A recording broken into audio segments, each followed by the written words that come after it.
What really happened during the GameStop short squeeze that turned the stock market into a viral sensation? Let's break it down.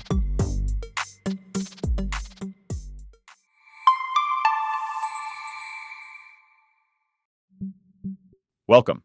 Every day, I break down personal finance questions asked on Stack Exchange, highlight the community's best answers, and sprinkle in some actionable takeaways.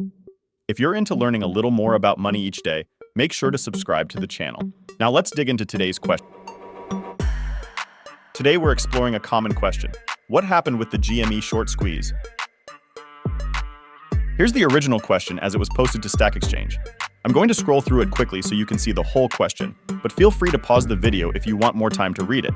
Don't worry. After this, I'll walk you through the key points of the question so you get the big picture.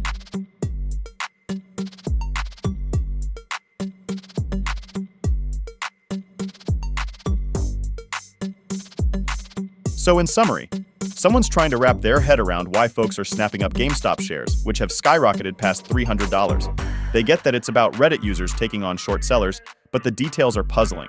They're scratching their head over why buyers aren't scared of being left with worthless shares if the bubble pops. Plus, they're intrigued by stories of a Redditor flipping $50,000 into $22 million through options and want to know how that's even possible.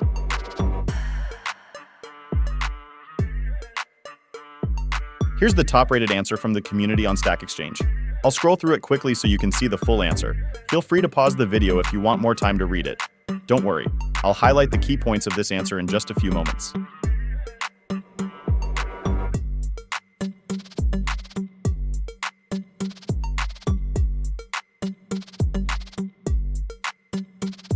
In this answer, short selling is explained as borrowing and selling an asset with the hope of buying it back cheaper.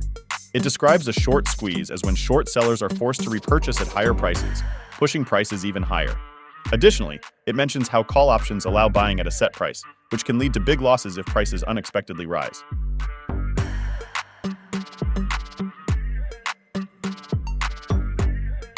Now, before we jump into the next part, if this video has been helpful so far, be sure to tap the like button and subscribe to the channel.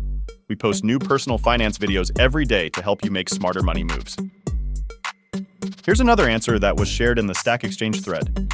Like before, I'm going to scroll through it quickly, so feel free to pause the video if you want to read it yourself. Otherwise, I'll highlight the main points of this answer in just a few seconds.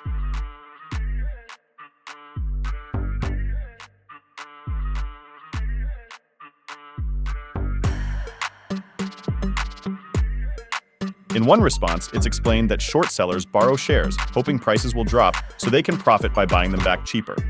A gamma squeeze happens when rising stock prices push market makers to buy more shares, boosting demand. This can cause a chain reaction, with short sellers covering positions and driving prices up even more.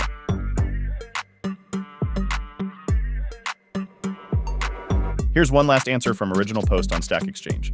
I'll quickly scroll through the answer so you can read it. Feel free to pause the video if you need more time. And just like before, I'll be highlighting the main points of this answer for you in just a few seconds.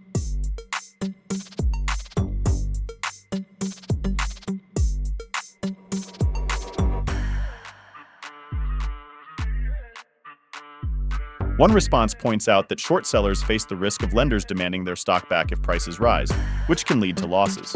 It explains that shorting is essentially betting against price increases.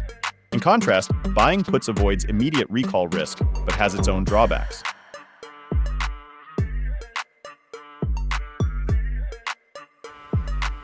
Alright, now that we've seen what the community had to say, here's our take on this question.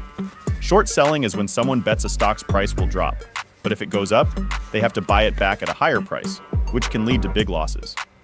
A short squeeze, like what happened with GME, occurs when rising prices force these sellers to buy shares, pushing prices even higher. Buying options in such situations can result in huge gains if the stock moves dramatically.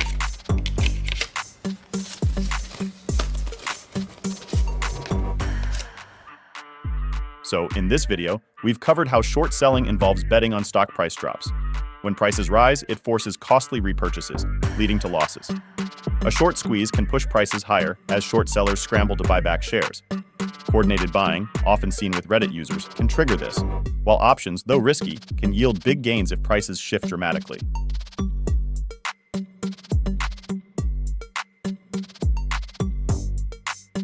Thanks for watching. Before you go, did you learn something new from this video? If so, be sure to drop a like on the video to let us know.